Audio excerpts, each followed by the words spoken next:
In the previous videos, we mentioned about various terminology which are used to indicate different levels of affective domains. Now we look at the application side.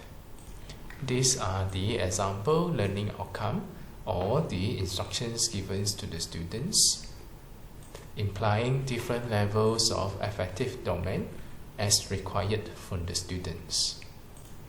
There are 5 levels here. The first level, it will be receiving.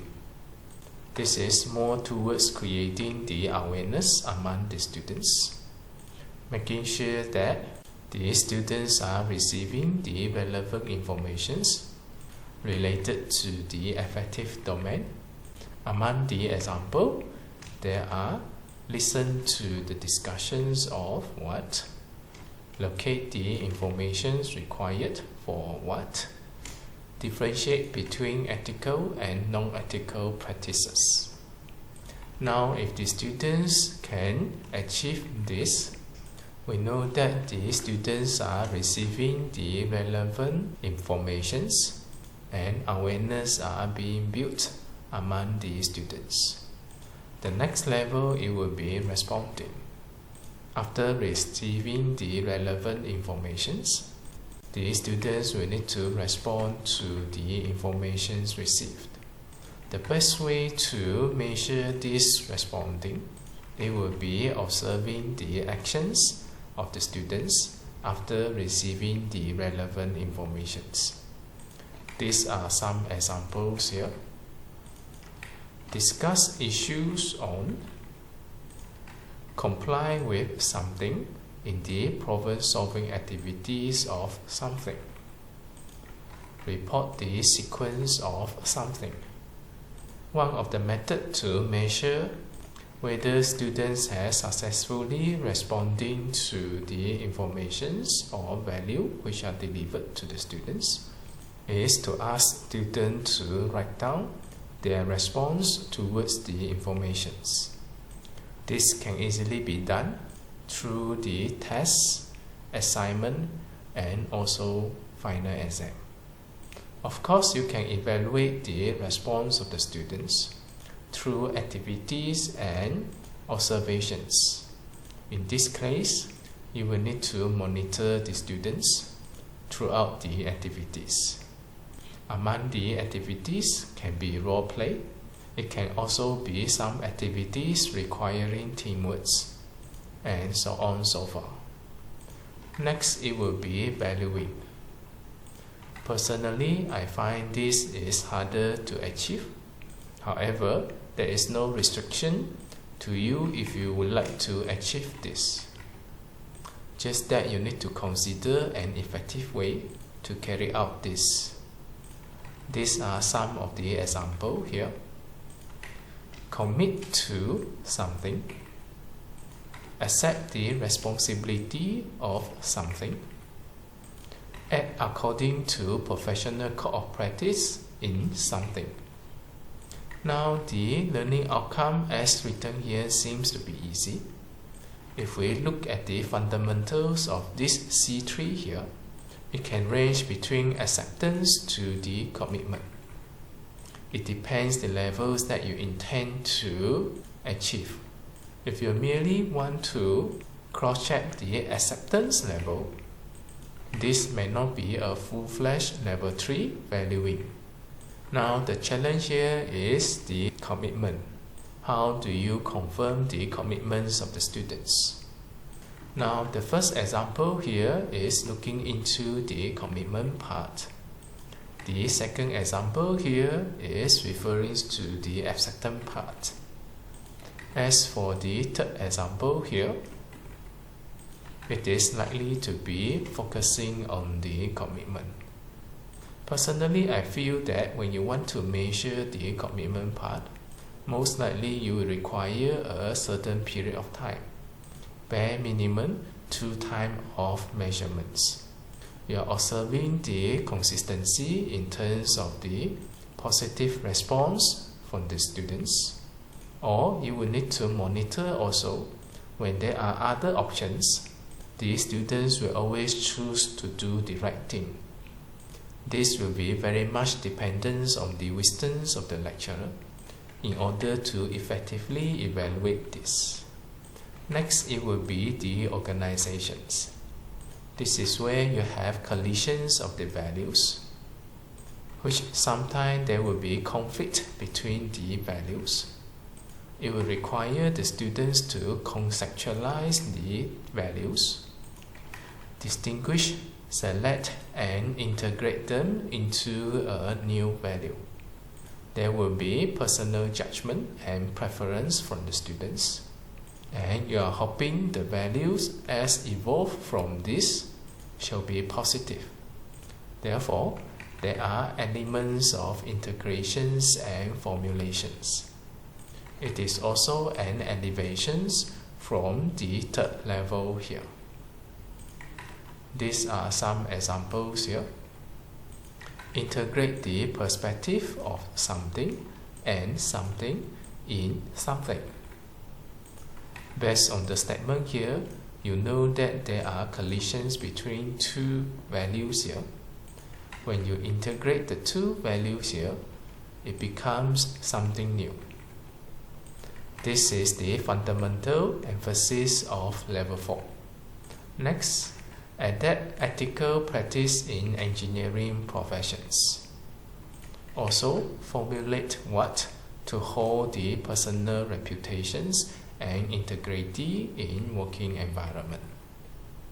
Personally, I feel starting from level 4 onward, it is very hard to achieve through educations. It will require close monitoring. It might also involve face-to-face personal consultations. This will be rather challenging to achieve, at least in the fields of civil engineering. Now, the second example here is totally achievable, which you will require the students to adapt ethical practice in engineering professions. I guess by the time they could achieve this, most likely they are no longer students. By then, they should have already practiced engineering as graduate engineers. You know that in the engineering professions, there will be conflicting in terms of the value.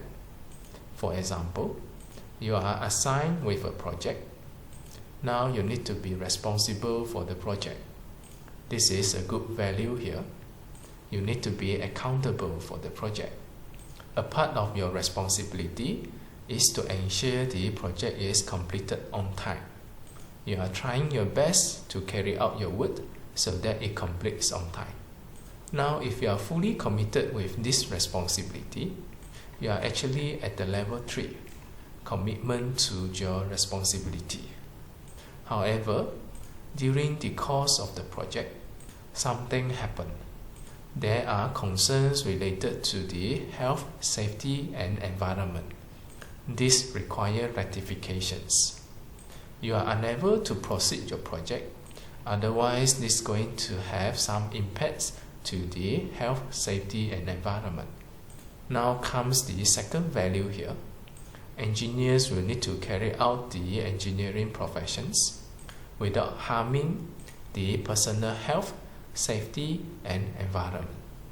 Being assigned with the project, the ultimate concern by your client is to complete the project on time. There are commercial values, and if this is not being fulfilled, this is going to bring to loss and implications to your client.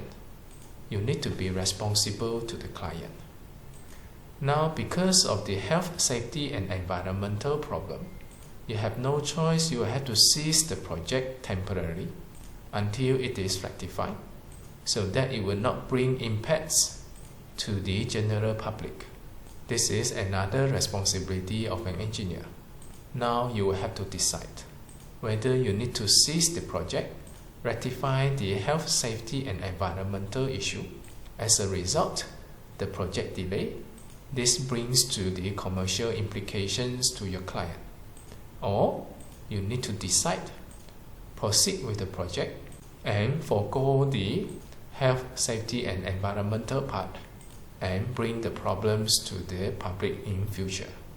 Let's say both values here cannot coexist. Choosing one will lead to the forego of the other one. What should you do? Under this case, there will be collisions of the value.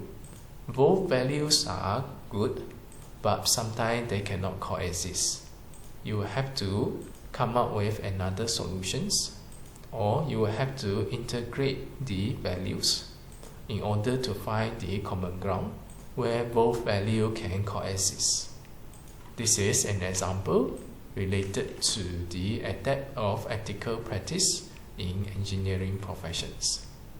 Now for this kind of scenario, if it is a part of the examinations, although there are elements of integrating the values or elements of formulating the values, you may consider it is a part of this, but you cannot confidently say so.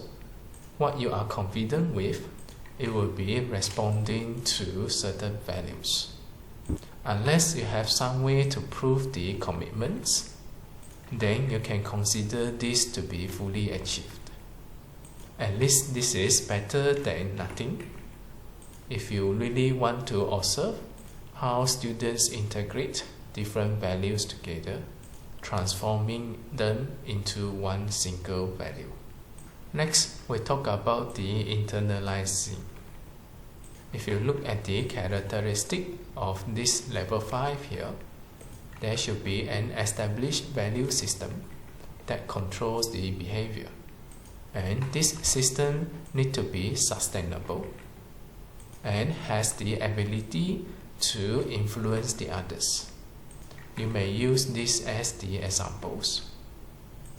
Influence peers on something. Exemplify something in something. Demonstrate persistence in maintaining some value at all times. This carries the characteristic of influencing the others. Consistency in terms of the behavioral response over time across different scenarios. Again, I find this to be rather challenging to achieve through educations. It is more logical, achievable to the supervisions over a long period of time. Let's say the senior engineers guiding the junior engineers. And the evaluations and observations are obtained through working together with the respective individual. Now, if you have some other creative way to incorporate this in the educations, for example, in the bachelor degree of civil engineering, feel free to share and we learn from each other.